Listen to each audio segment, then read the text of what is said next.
Crês, mas tens muitas dúvidas? Há questões que para ti são um verdadeiro mistério ou não fazem sentido nenhum? Este programa é para ti. Vem desmistificar. Ao longo de 14 programas vamos tratar de 7 temas que jovens como eu e como tu querem ver de forma mais clara.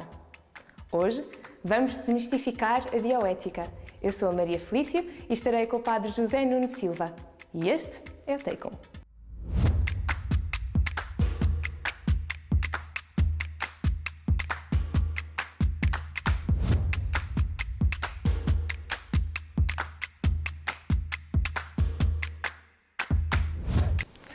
Bom dia, Padre Nuno. Hoje estamos aqui para falar sobre a bioética. Eu chamo Maria, sou médica, estou a fazer a minha formação para Medicina Geral e Familiar. Gostava que o Padre Nuno também se apresentasse. Eu sou o Padre José Nuno, geralmente chamam-me Padre Nuno. Sou capelão do Santuário de Fátima desde há 5 anos, antes de ser capelão do Santuário de Fátima, e suponho que é essa a razão por ter sido chamado a refletir sobre a questão da bioética.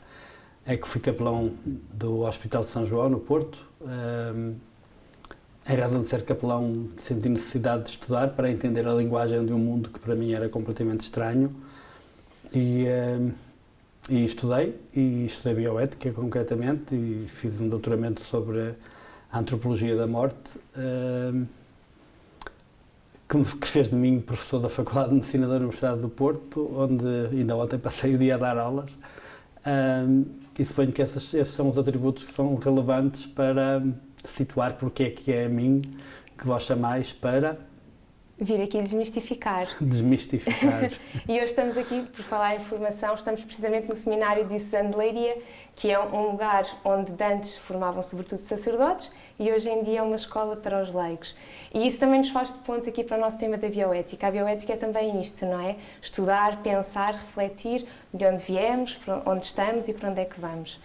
E nesse sentido, então, eu gostava de dar aqui o pontapé de saída para a nossa conversa, perguntando ao Padre Nuno sobre uma questão que me causa às vezes dificuldades, que é, nos debates, muitas vezes eu sinto que a conversa ou se polariza na questão muito teórica, de princípios, ou, por outro lado, há manifestações muito emotivas e até dramáticas, às vezes, das situações concretas das pessoas. Há aqui algum equilíbrio? A ética é uma coisa, é outra? Podemos procurar aqui uma ética de princípios em situação?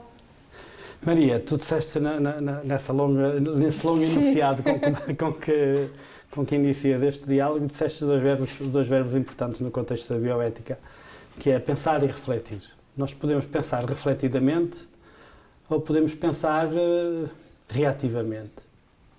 Se pensarmos reativamente, aquilo que nos acontece é corrermos o risco de errar, de nos precipitarmos, de não compreendermos devidamente a realidade sobre a qual queremos intervir, e a ética tem a ver com isso, tem a ver com a intervenção na realidade, com a ação do homem em relação com as realidades, e a ética diz deves fazer isto e não deves fazer isto.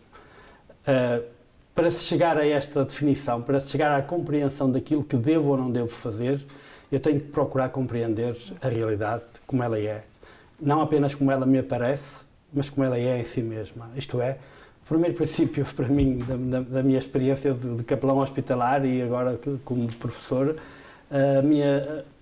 o meu primeiro princípio é este: se queres transformar uma realidade, tens que a conhecer profundamente. E por isso vale a pena debater a bioética, vale a pena procurar, como se pretende nestes programas, desmistificar. A primeira coisa que é preciso desmistificar para nós pensarmos eticamente sobre a realidade, a primeira coisa que é preciso desmistificar é a convicção de que um conhecimento superficial seja suficiente para conseguirmos interpretar uma realidade e os desafios éticos que essa realidade nos lança.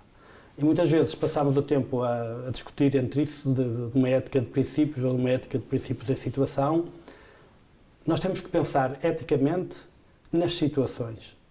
Mas este pensar eticamente nas situações é ter a capacidade de refletir, é de passar além do fenómeno que nos aparece, que se apresenta diante dos nossos olhos, e procurar compreender as suas raízes.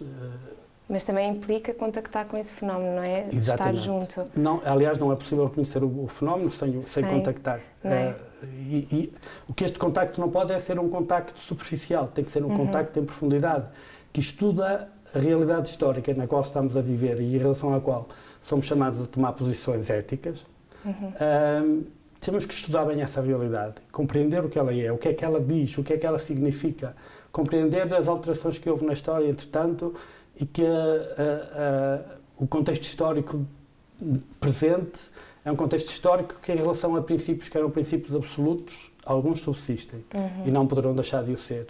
Mas coisas que eram princípios absolutizados, digamos assim, hoje em dia a complexidade... O mundo mudou tanto. As interpelações são de tal maneira tão mais complexas do que aquilo que eram antes, que hoje em dia a tarefa da ética é uma tarefa muito mais complexa, muito mais desafiante, muito mais comprometedora do que aquilo que era de antes. Quando era tudo ou é preto ou é branco e não mais havia fácil dúvidas, decidir, não é? Hoje não. Hoje estamos na era do pensamento complexo. E o pensamento complexo significa que temos que integrar muitos dados ao mesmo tempo. Há cada vez mais informação disponível. O progresso aceleradíssimo das ciências, com o concurso das tecnociências, coloca questões que antes não se imaginava sequer que iriam algum dia ser colocadas, porque há bem possibilidades que não se adivinhavam ou que só em ficção é que poderíamos pensar nelas. Hoje não, hoje são a realidade. E de facto a bioética vê-se muitas vezes descalça para caminhar através destes novos desafios. Sim, e há aquela expressão ouvir os sinais dos tempos. Isto também se aplica à Igreja, ou seja, a Igreja também vai evoluindo o seu pensamento e a sua forma de estar. Isso não só se aplica à Igreja, como é uma criação da Igreja. Isto é, o conceito de sinais dos tempos. Sim. Isto é, o desafio a olharmos para a realidade, sendo capazes de interpretar na realidade, naquilo que é evidente e naquilo que corre por baixo do que é evidente, nos grandes movimentos, das grandes aspirações humanas que atravessam a história, que se manifestam em fenómenos históricos, mas que são correntes profundas, que não se detectam assim à primeira vista. Tomemos um exemplo. A condição da mulher. A condição da mulher. Até há 50 anos era absolutamente pacífico e adquirido que o lugar da mulher era em casa, ao serviço da carreira do marido. E a gente vai na liturgia e encontramos formulações que expressam este modelo da mulher dona de casa e do marido que é o pai providente, a quem compete garantir o sustento, mas à mulher compete ser governada pelo marido. A emancipação da mulher, que muita gente vê como uma coisa má, uma coisa que só trouxe prejuízos, que causa... Eu vejo como uma coisa muito boa. Que causa o desequilíbrio, o facto de ser médica. Há 50 anos já havia médicas. Mas, portanto, este é claramente um sinal dos tempos. Agora, os sinais dos tempos são movimentos históricos que correm dentro dos acontecimentos e que são expressões para nós, para quem for capaz de cultivar um olhar crente sobre a história, são sinais em que nós somos chamados a compreender interpelações do próprio Deus, a assumirmos posições novas, a relermos de novo situações para as quais não tínhamos instrumentos, para as quais não tínhamos ferramentas teóricas para sermos capazes de as interpretar corretamente. Agora, os sinais dos tempos, no âmbito da bioética, há imensas situações que são sinais dos tempos. E o grande desafio para a Igreja é ser capaz de se colocar diante destes sinais dos tempos emergentes das interrogações que se colocam e ser capaz de se interrogar a si mesmo o que é que Deus nos está a querer dizer sobre isto. Isto é, a Igreja, antes de dizer aos homens o que devem fazer, tem que fazer o trabalho de casa. E o trabalho de casa é estes problemas que se colocam hoje e que não se colocavam há 30 ou 40 anos, não é o que eu vou dizer a estes problemas. É o que Deus a nós, a Igreja, está a dizer através destas novas interrogações. E esta mudança de perspectiva, a palavra desmistificar, pode entrar aqui com toda a propriedade. A palavra desmistificar e outra palavra que valia a pena introduzir, que até é muito parecida, que é a palavra desmitificar. Há muitas coisas que são da ordem do mito. E às vezes deduzem-se do mito de narrativas mitológicas, que são simbólicas por si mesmas, que abrem horizontes de sentido que nos permitem enquadrar o humano e lê-lo e interpretá-lo, e nós afunilamos o mito, afunilamos a narrativa que dá sentido e tornámos-nos órfãos de uma narrativa que dê sentido àquilo que vivemos. E muitos dos problemas da bioética hoje, os tradicionais e de uma maneira particular as interrogações emergentes, que neste momento são novas, pedem-nos esta capacidade de praticarmos a humildade na abordagem da história. Pois. Por exemplo, falávamos da emancipação da mulher. Um tema que é muito polémico e que realmente é muito importante falarmos sobre ele é o tema do aborto, por exemplo. Onde está a autonomia da mulher? A mulher tem a liberdade e a possibilidade que nós temos de administrar, sermos administradores do nosso próprio corpo. Não é? A autonomia da mulher sobrepõe-se à autonomia do filho por nascer. Por outro lado, a mulher deve ser subordinada deste filho. Como é que nós podemos pensar estas questões e posicionar-nos sobre elas? Não é fácil, porque as situações concretas em que as mulheres se veem mergulhadas quando equacionam. Primeiro temos que despistar a possibilidade do aborto inconsciente, do aborto usado como método de contracepção, do aborto fácil, do aborto como solução fácil para resolver problemas difíceis. Mas isso tem vindo a diminuir. A tendência tem sido que outros métodos contraceptivos têm sido mais usados até do que esse. O aborto. O aborto é sempre a eliminação do ser humano. E na medida em que é a eliminação do ser humano, é um mal. É um mal em si mesmo. E sobre isto não pode haver dúvidas. Portanto, nós não podemos pôr em circunstância nenhuma, por mais que as circunstâncias possam explicar, nada justifica a eliminação de um ser humano por outro ser humano. Esta é uma linha vermelha. A civilização a história das civilizações demoraram milénios a apurar esta linha vermelha que nos defende da barbárie, que é não matarás. A partir do momento que há a fusão de dois gametas, de um espermatozoide e de um óvulo, há uma nova identidade genética, humana. Discuta-se filosoficamente, juridicamente, sobre se é pessoa ou se não é pessoa, é um novo ser humano. É uma nova identidade única, singular, irrepetível, é um novo ser humano. Portanto, o aborto, enquanto eliminação de um ser humano, é um mal. É um mal. É um mal e não pode deixar de ser visto como um mal. E eu posso apelar à minha experiência de capelão hospitalar e lembro de muitas situações, concretamente,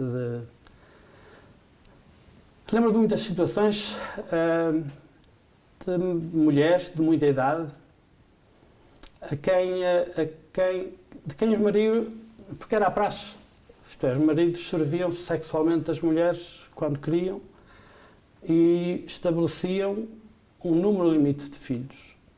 Quando atingissem aquele limite, não podia haver mais filhos. E muitas mulheres, naqueles tempos, faziam aquilo que chamavam desmanchos, sem a consciência plena daquilo que estavam a fazer. Não se falava de aborto, eram os desmanchos, havia uma consciência difusa, as mulheres ficavam inquietas consigo mesmas, as circunstâncias pressionavam-nas, condicionavam-nas, empurravam-nos para aquela prática, porque esse era o estatuto da mulher. O que é que aconteceu? Aconteceu que em Portugal houve duas campanhas de referendo por causa do aborto. E esgrimiram-se argumentos, às vezes, num tipo de discussão com um registro muito pouco humano, às vezes histérico quase, ou mesmo histérico. E disseram-se as maiores enormidades das mulheres que fazem aborto. E essas pobres senhoras, velhinhas, que tinham, no registro de subserviência ao marido, tinham feito 1, 2, 3, 10, 12, 15 desmanchos. De repente tomaram consciência de si como monstros. Porque o que se dizia nas campanhas, em certos setores, é que quem faz um aborto é um monstro. Não é. E das tarefas mais delicadas e das situações que recordo com mais saudade, é uma saudade magoada, mas é uma saudade, ajudar aquelas mulheres em fim de vida, muitas delas foram confissões da hora da morte, ajudar aquelas mulheres em fim de vida a poderem enfrentar a morte com confiança na misericórdia de Deus, ajudá-las a perceber que aquilo que tinham ouvido não valia nada a contar com aquilo que elas tinham vivido. E que o olhar misericordioso de Deus está muito para além de tudo aquilo que a gente possa dizer sobre esse olhar. Ajudar a suturar aquelas almas, suturar é uma arte. É quando um tecido é muito delicado, e ali o tecido é o mais delicado que existe, porque ali o tecido era a consciência daquelas mulheres como pessoas. E a consciência pessoal é o tecido mais sagrado, é o terreno mais sagrado que existe à face da Terra, é a consciência pessoal de cada um. Portanto, a questão é, o aborto é um mal em si mesmo. Agora, a história, como nós a vivemos no passado e como a vivemos no presente, o aborto de hoje não é igual ao aborto de antigamente, porque o aborto de antigamente era muito este contexto e outros contextos mais ou menos similares. Hoje em dia a questão do aborto põe-se num plano completamente diferente. Do ponto de vista bioético, a palavra da Igreja sobre o aborto nunca pode deixar de ser o aborto é um mal. O aborto não deve ser praticado. Não deve. E todos aqueles que são intervenientes, e o Papa Francisco, com todo o ímpeto liberalizador em tantas dimensões, em relação ao aborto tem sido muito, muito vertical e muito retilíneo. O aborto é sempre um mal. Outra questão é o modo como nós acolhemos as pessoas, não é? As pessoas que fazem um aborto. E que já estão numa situação tão frágil, não é? Tão vulnerável. As pessoas que fazem um aborto sem ser em situação de fragilidade, à partida, tenho dificuldade em compreender que o façam. E a questão da autonomia do corpo da mulher, eu cito uma feminista católica italiana, que é uma filósofa, Lucetta Scarafia, suponho que é assim que se pronuncia, que ela diz: o corpo da mulher é um privilégio e um castigo. É um privilégio porque é o corpo da mulher que gera. Mas isto tem implicações que muitas vezes podem soar como um castigo. Quando há um duelo de autonomias, quando há um conflito de autonomias entre dois seres, eu creio que um olhar cristão tem que dizer o critério para definir qual a autonomia que deve prevalecer é o critério da parte mais vulnerável. E a parte mais vulnerável, no diálogo, no debate, no eventual conflito entre a autonomia da mulher e a autonomia da criança por nascer, a parte mais vulnerável, tens dúvidas qual seja? Isto que eu estou a fazer agora é aquilo que eu acho que a Igreja deve fazer mais vezes, é perguntar em vez de afirmar. E não impor, talvez. Remeter as pessoas para a sua consciência. Não julgar, não condenar, remeter as pessoas para a sua consciência. E se calhar focar um bocadinho mais, em vez de procurarmos, se calhar, o mal menor, procurarmos o bem maior, não é? O bem maior, sabendo que há muitas circunstâncias... O maior bem possível. O maior bem possível. Sabendo que há muitas circunstâncias em que o mal menor é a última instância para definir uma situação. Agora, aquilo que eu estava a dizer quando te perguntei é isto, é que nós temos que ser cada vez mais capazes, como Igreja, de, em vez de dar respostas, perguntar. E propor caminho. Porque cada pessoa é sujeito de uma consciência.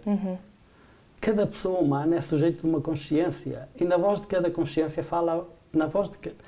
A voz de cada consciência é a voz do próprio Deus dentro da pessoa. O Concílio Vaticano II citou o cardeal Newman. Newman é um personagem do século XIX, um anglicano, uma alta figura da Igreja Anglicana, um estudioso, um teólogo, e que, por via dos seus estudos, chegou à convicção que o fez entrar na Igreja Católica, e foi um descalabro completo na Igreja de Inglaterra, por causa de um dos mais proeminentes anglicanos chegar à Igreja Católica. Foi um dos livros que mais marcou a minha juventude, foi ler um livro que ele escreveu a explicar o processo da sua conversão, chamemos assim. Se chama Apologia Probita Sua, a apologia da sua própria vida, no fundo a justificação das suas opções. Este cardeal Newman disse uma coisa: ele converteu-se à Igreja Católica, mas tinha a formação que tinha a consciência que tinha da realidade, e disse esta coisa fantástica que nós ainda não interiorizamos completamente. O primeiro vigário de Cristo na Terra para cada um não é o Papa, é a sua própria consciência. Claro. Eu não quero com isto introduzir o relativismo nem o subjetivismo. Sim. O que estou a dizer é que é uma responsabilidade tremenda. Tu disseste que esta casa que era para formar padres, hoje é para formar leigos. Sim. É uma responsabilidade tremenda assumires que tenho Deus a dizer-me o que é bem e o que é mau, como diz o Concílio. Recomendo a todos a leitura do número 16 e dos números em volta da Constituição Pastoral, aquela tem um de pés. Isto é, dizer, reconhecer que cada cristão é sujeito de uma consciência e que nessa consciência é onde ele, em primeiro lugar, antes de mais e em última análise, ouve Deus a dizer-lhe, onde ele descobre uma lei que não impôs a si mesmo, mas que lhe é dita pela voz do próprio Deus. Isto é de uma responsabilidade tremenda para os cristãos. Para vós, para todos os cristãos. E o laicado cristão não está habituado. Nós agora estamos a fazer um exercício de sinodalidade, que é uma experiência muito prática, no fundo é assumir que é verdade. É assumir que Deus fala à consciência de todos. E que é preciso ouvir aquilo que Deus diz através de todos, o que é que Deus diz. Através de cada um, o que é que Deus diz a todos. É disto que se trata. E na bioética, se queremos refletir cristamente sobre as questões da bioética, temos que assumir estes pressupostos. Pois é, porque... E acho que as gerações mais novas reclamam muito isso, não é? Não ser só o que os padres, os bispos dizem, o que o Papa diz, também o que a própria consciência dos fiéis dita. Até porque, só para rematar até aqui o tema do aborto, muitas vezes eu ouço isto, os jovens a dizerem isto. Os padres nunca vão passar por uma situação em que têm que decidir se vão abortar ou não. Podem acompanhar imensas jovens nesses dilemas, mas de facto é uma consciência que é da pessoa. Isto que estás a dizer, aquilo que eu tenho estado a dizer é uma coisa complicada, não é simples. Porque a verdade é esta, na minha consciência a voz de Deus faz-se ouvir, mas na minha consciência faz-se ouvir muitas vozes. Muitas. E a tua geração tem uma coisa muito diferente e muito mais difícil, que a minha não teve ainda, e muito menos das gerações anteriores, que é... Temos acesso a tudo. Temos acesso a tudo. Toda. E a capacidade de conhecer o caminho da própria consciência, é aquilo que eu gosto de dizer, conhecer e praticar o caminho do coração, isto é, ao encontro do coração, e não às camadas periféricas da intimidade e da interioridade, mas à profundidade onde de facto sou capaz de ouvir a voz de Deus, está extremamente dificultada pela emergência das novas tecnologias da comunicação e da informação. E depois há outra coisa, quer dizer, o que é a voz de Deus em mim e o que é que são as minhas vozes. As minhas pulsões, as minhas seduções, as minhas... Quer dizer, eu se calhar sou pior que os jovens de hoje, mas eu reconheço em mim muitas coisas que se eu não fosse capaz de distinguir, se eu sacralizasse a minha intimidade, eu aprendi a distinguir aquilo que é dentro da minha interioridade, aquilo que sou eu, e vivo na procura de distinguir o que é que Deus me está a dizer. Se fosse determinado por tudo o que me ocorre... Se calhar o caldo estava entornado. O caldo e o pequeno almoço e tudo. E tornava-se muita coisa. Já falámos aqui de muitas questões muito importantes, a conversa vai mesmo muito interessante. Eu acho que se calhar vale a pena nós continuarmos a desmistificar num take 2. Lá vamos.